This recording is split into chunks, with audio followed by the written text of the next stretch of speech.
Hi, എന്തൊക്കെയുണ്ട് എല്ലാവരും വിശേഷങ്ങളൊക്കെ? മഴക്കാലമൊക്കെ ആണല്ലോ, പുറത്തു പോകാനും വയ്യ, ഉച്ചക്കത്തെ മീനായിട്ട് കിട്ടുന്നുമില്ല.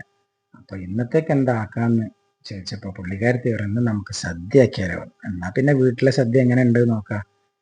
ഈ കണ്ട ഐറ്റംസ് ഒക്കെ ഇട്ടാ നമ്മള് സദ്യയിലേക്ക് ചെയ്തത്: അവിയല്, ചെറുപയർ തോരൻ, പുളിഞ്ചി, ചമ്മന്തി, കൊണ്ടാട്ടമുളക്, അച്ചാറ്, പപ്പടം, സാമ്പാർ. ഇത്രയും സാധനം വെച്ചിട്ടാണ് നമ്മൾ സദ്യ റെഡിയാക്കിയത് കേട്ടോ. ചോറ് കൊണ്ട് വിളമ്പിയിട്ട് അതിൻ്റെ മുകളിലിട്ട് സാമ്പാർ ഒഴിച്ചിട്ട് പപ്പടം കൂടെ അതിൻ്റെ മുകളിൽ വെച്ചിട്ട് അതിൻ്റെ അമക്കിയിട്ട് ഒരു പൊടി തന്നെ പിടിച്ചാണ്ടല്ല, അത് വേറൊരു ഫീൽ തന്നെയാണ്. മഴക്കാലത്താണെന്നുണ്ടെങ്കിൽ ചൂട് കാലത്തിനെ കാട്ടി ഒന്നും കൂടെ ടേസ്റ്റ് കൂടുമോ എന്ന് ഡൗട്ടില്ല, ഇല്ലതാനും.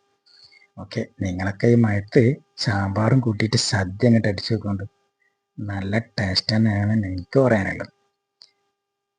ഏതായാലും നമ്മളെ ബീഫ് ഉണ്ടാക്കിയതുകൊണ്ടാണെന്ന് അറിയില്ല, അവിയലിനൊക്കെ ആ ഒരു എന്താ പറയാ തൈരിന്റെ പുളിപ്പുണ്ടായിരുന്നു കേട്ടോ. പുളിഞ്ചി കിടക്കുന്നുണ്ട് നിങ്ങൾ. പുളിഞ്ചിക്ക് ഭയങ്കര ഒരു നല്ലൊരു ടേസ്റ്റ്. ഇനിയിപ്പോൾ മീനില്ലാത്തതുകൊണ്ടാണോ എന്ന് അറിയില്ല, നമ്മളെ ബീഫ് ഉണ്ടാക്കിയതിന്റെ ടേസ്റ്റ് കൊണ്ടാണോ എന്ന് അറിയില്ല കേട്ടോ. ഓക്കെ, ഏതായാലും ഉണ്ടാക്കി നോക്കി. Okay, by.